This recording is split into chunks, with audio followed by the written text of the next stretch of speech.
Hi, and welcome back to Conversations with Chrissy. So glad to have you. Today we're talking about some very important topics related to highway safety, law enforcement, and community engagement. And I'm really pleased to have a special guest with us today. Joining us is Colonel Joseph F. Scott, Chief of Police for the Maryland Transportation Authority, who's going to discuss some critical traffic safety issues and impacts for Maryland drivers. Thanks so much, Colonel, for joining me. Chrissy, thank you for inviting me here, and it's my honor. Oh, thank you so much. Well, it is always so interesting to hear about people's career journey, and your journey is very impressive. So I wonder if you could share with your audience what has gotten you to this point in your career. Well, absolutely, Chrissy. So I'm a 25-year veteran of the Maryland Transportation Authority Police. Had some military experiences prior to that, and then I got out the military with an honorable discharge, and I've been a member of the agency since 2000. I was assigned or promoted to the Chief of Police of May of last year. So a little less than a year I've been in this position, and a year goes by quick, and you see a whole lot of things in a year's time. Unfortunately, at the tail end of, before I got promoted, we had the catastrophic event with the Key Bridge. So that kind of changed some things too. So it hasn't been normal since I've been appointed. Trust I'm me. sure it hasn't. Well, first of all, thank you for your service with the military. We're certainly always grateful for that. And I'm sure that was good preparation for you going into law enforcement. Oh yeah, military has a way of rounding you into shape. I'm sure. So, and then of course the discipline and sense of purpose, and I've always had a duty to serve. So I have a servant's heart, and to me, even in the position of Chief of Police, I'm just a servant. I love that. That's how we feel certainly here at MBA as well. And I know you mentioned the Key Bridge there at the end, and certainly I think everybody changed so greatly on that morning. And I give great respect to your officers who certainly made that quick judgment call that morning that saved so many lives, and the leadership that you showed after that incident and all your team members. So really grateful for that. I know as a state we're all impacted by that event that day. Without a doubt, Chrissy. And they did phenomenal. I don't think, because they are who they are, servants, they shy away from all the high-profile praise and all that. And they absolutely deserve it, because if you take a step back, the amount of lives that could have been lost, That's right.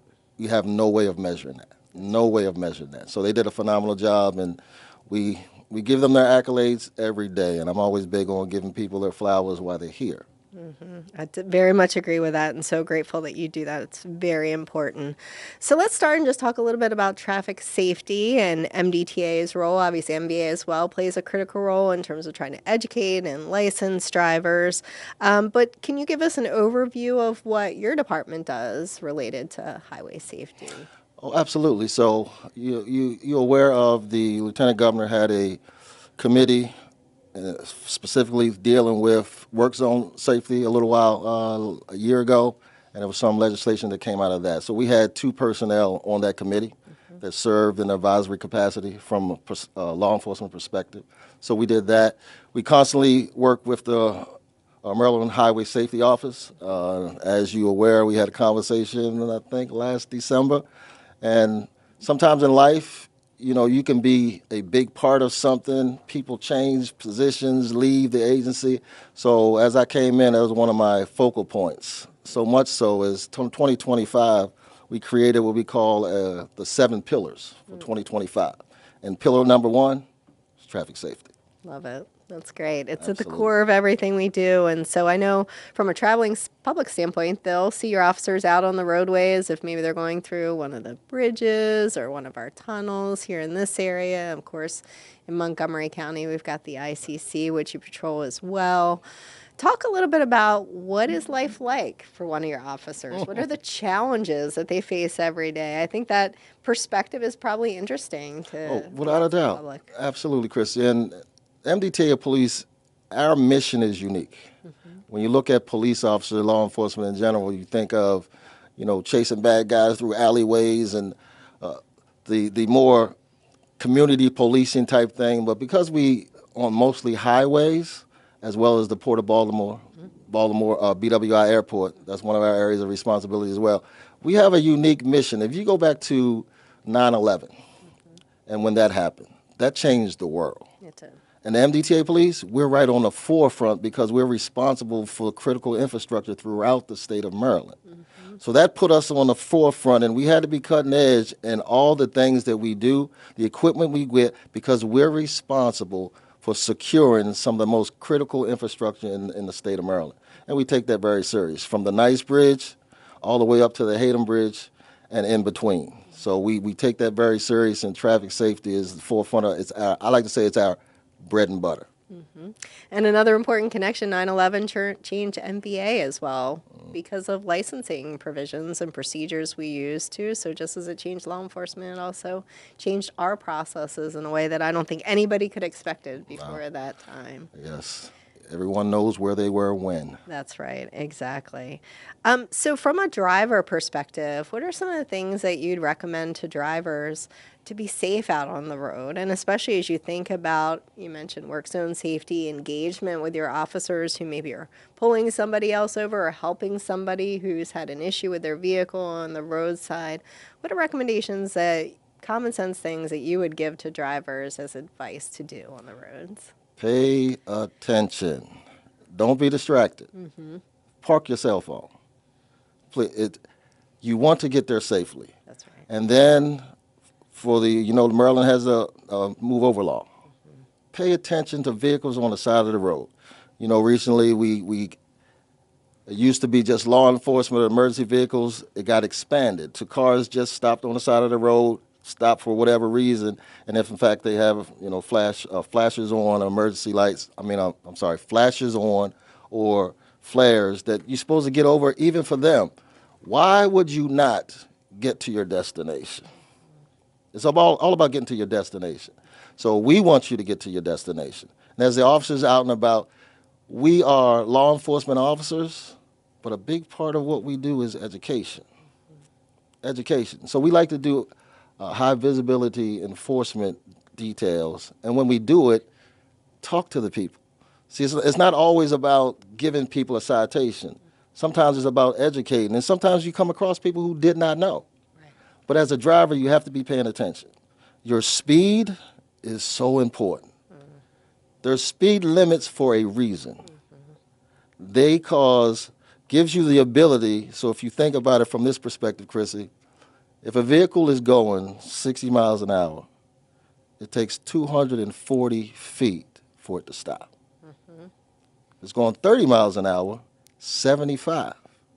It's a big difference if you just pay attention to what the speed limits are, do not be distracted, and always, always, always pay attention to the road signs. They are going to be your roadmap to get you to where you are safely. So that's what I would say to drivers out there, man.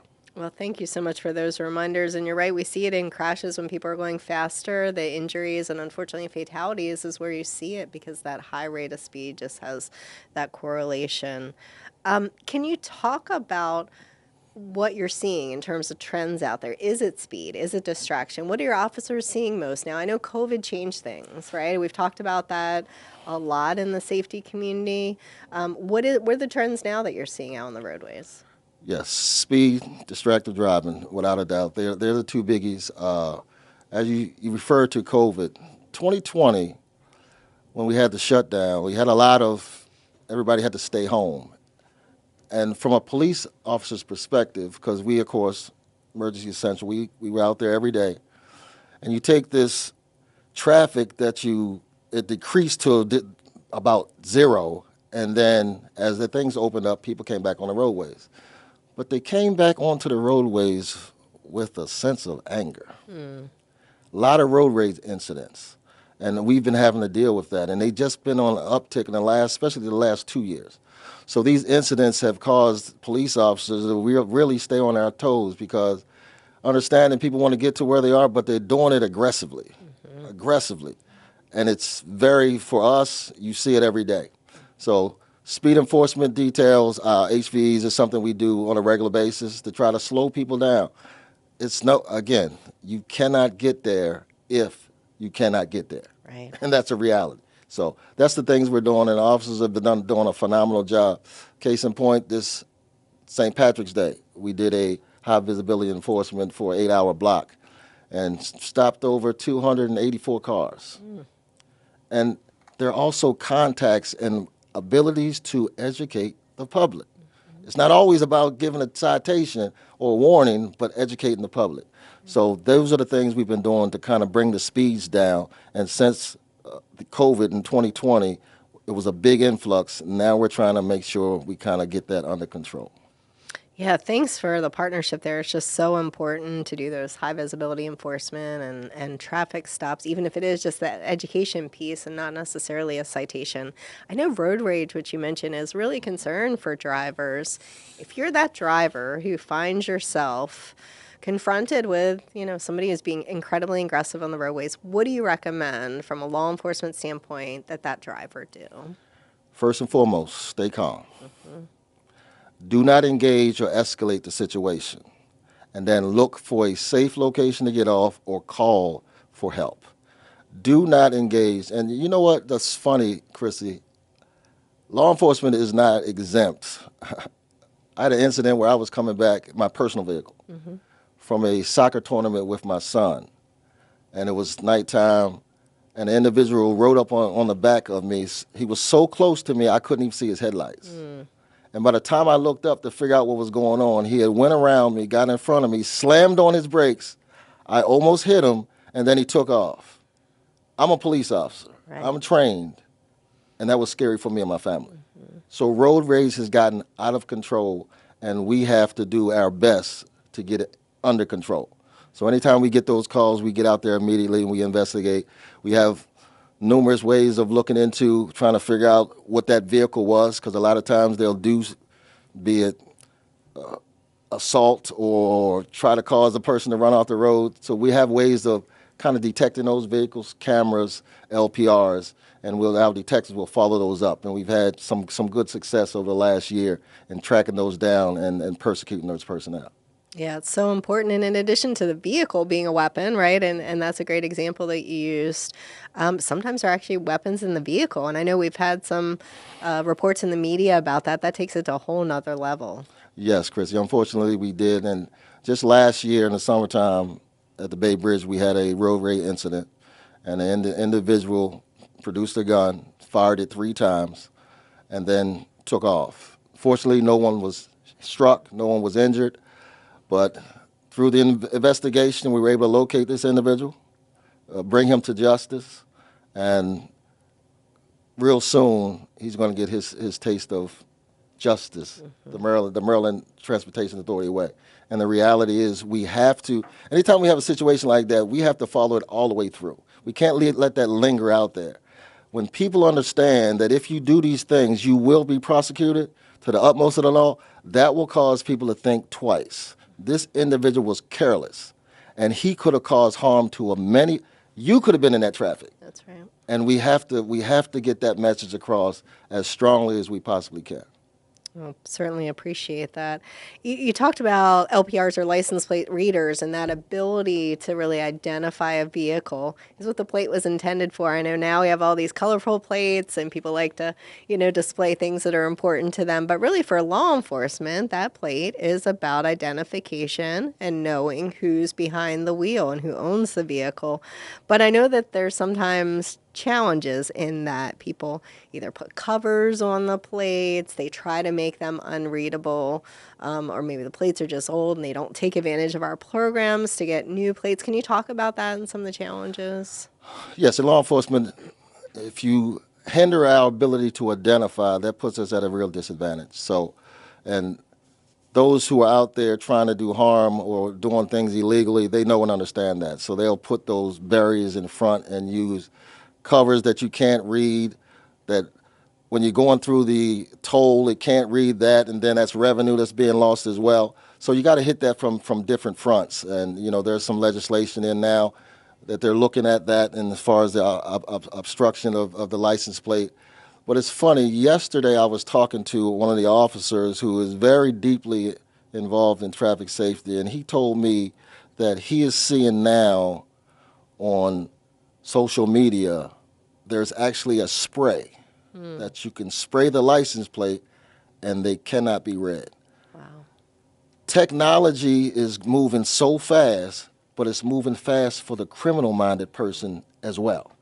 So it's this arms race to keep up with the latest and greatest. So when they're able to obstruct the tags, it limits our ability to identify, it limits our ability to actually find these vehicles, and that puts us at a real disadvantage. So having tags that are clearly legible and readable is the crux of what we do. And if you take that ability away, you put us at a disadvantage. And there's a lot of people that's going to be able to do things that are detrimental to society and get away with it. So it's of the utmost, and hopefully legislators understand that as well.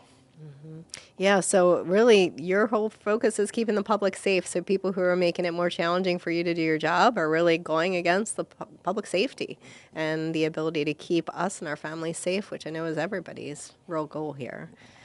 You've talked a lot about your structuring, your traffic safety unit. Can you go into that a little bit more? You said traffic safety is the core focus of what you want to do, and I think that's so important. Absolutely. So ironically, the beginning of 2025, and I told you about the pillars that the agency has for 2025 traffic safety. And in doing so, we did some reorganization.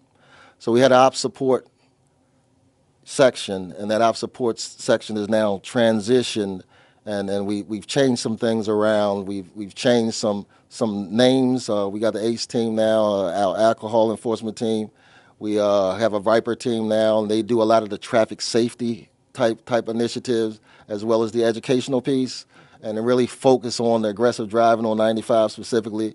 So we've changed some things around to put us more on the forefront of traffic safety, especially in our areas of responsibility.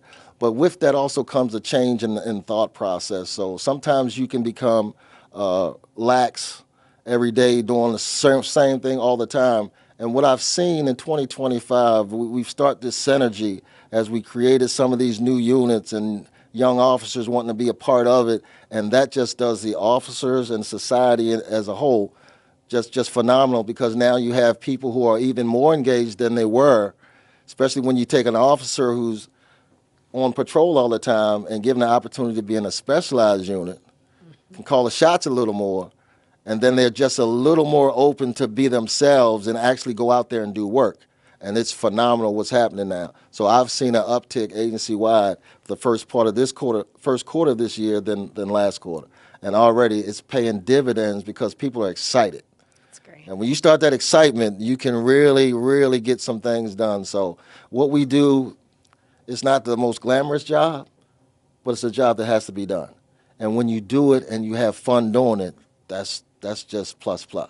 So I'm more than happy as the chief of police of what I'm seeing in these first 3 months. That's really wonderful to hear. And, you know, I love talking to officers who have that dedication for traffic enforcement because they are keeping the public safe. You know, it might not be glamorous. It's tough work. They're out there day and night in all kinds of conditions. But to see that passion for safety, they understand it comes right back to their family and want to keep their family safe on the roads. And I love to see that. And I think MDTA has always had a great presence in terms of our traffic safety specialist program. So I wonder if you could talk a little bit about that, because most folks probably don't know about it, but it's so important in terms of training the officers, giving them the tools they need when they're out on the road in these difficult conditions. Correct. And as you know, and you're fully aware, the traffic safety specialists, MDTA, I'm so proud. We got 235 officers that are traffic safety specialists. 235. Our agency is 249 total. That's incredible. Incredible. But these are all officers who are committed to traffic safety. And then we have 5 that have the TS2 designation, and we have one that I'm so proud of that has the TS3 designation. And he received that designation last year. Right. And actually this year he will be speaking at the TSS luncheon in April, and I will be there speaking as well. So we get it, our officers get it, and the training that they have to go through just to get those designations, they're willing to do that because they understand it's the bread and butter of what we do. So I could not be more proud of it as a chief of police, and I would kind of nudge other chiefs of police and see what their numbers are as well. I like that. Not trying to get cocky, but yes. Well, it takes leadership. And so I also have to commend you and give kudos to you because it's your leadership telling your officers that this is important to you. This is a core principle, one of your pillars as you set out. So I think that is so important, and leadership's important. So let's encourage others to join in that effort. Absolutely. Speaking of leadership, you're approaching 1 year as Chief of Police in May. That is a big milestone, and I know it's been a very eventful year coming right on the heels of the tragic incident we had with the Key Bridge. Talk about some of the moments that you've had over last year, some of the lessons learned as you kind of reflect back in that first year in the role. So I'll say this, being a chief of police, and MDTA Police is the 8th largest law enforcement agency in the state of Maryland. And being a chief of police, you have to be able to, number one, take the good with the bad and understand as the head, you have to give clear direction and guidance because the troops are looking for you to lead. And if you're not sure on the direction you want to go, then they're left their own devices. So what I found out is, as you said, May of last year, I was awarded or given the opportunity to be the chief of police of the Maryland Transportation Authority. I accepted that without a doubt. But with that, we were halfway in the year, and we were right off of the heels of the Key Bridge collapse. So there was a lot of time when you just have to deal with that issue. Going into 2025, I got my second win.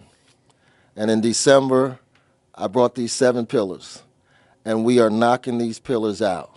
And when you give people clear direction, they understand. And I'm watching, as I said before, a synergy that's developing that is phenomenal.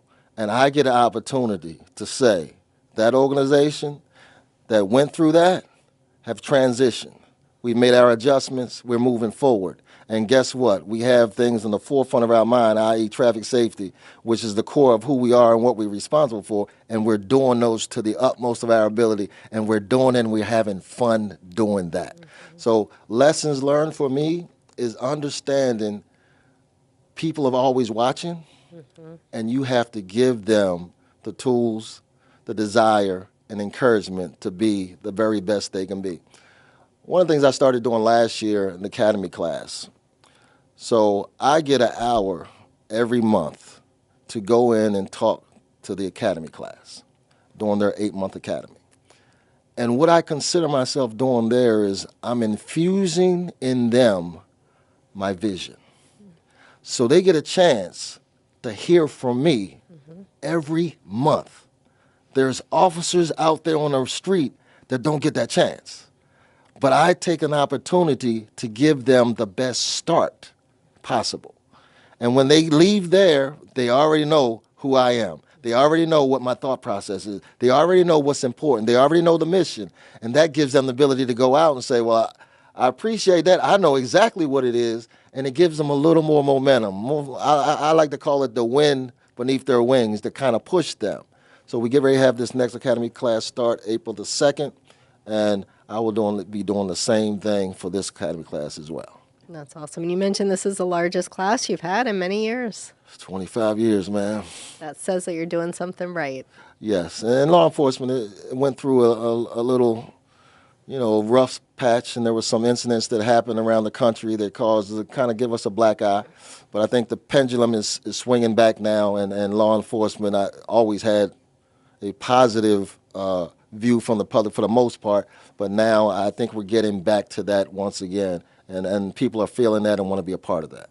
That's great. And I know you've always been a strong advocate for community engagement in law enforcement. I wonder if you could talk a little bit about that, because I think it speaks to that respect, that confidence that the public has in law enforcement, which is so important. Absolutely, Chrissy. So I come from a background of service, and it's what I do. It's what I do even outside of here. It's the things I do in the community, so on and so forth.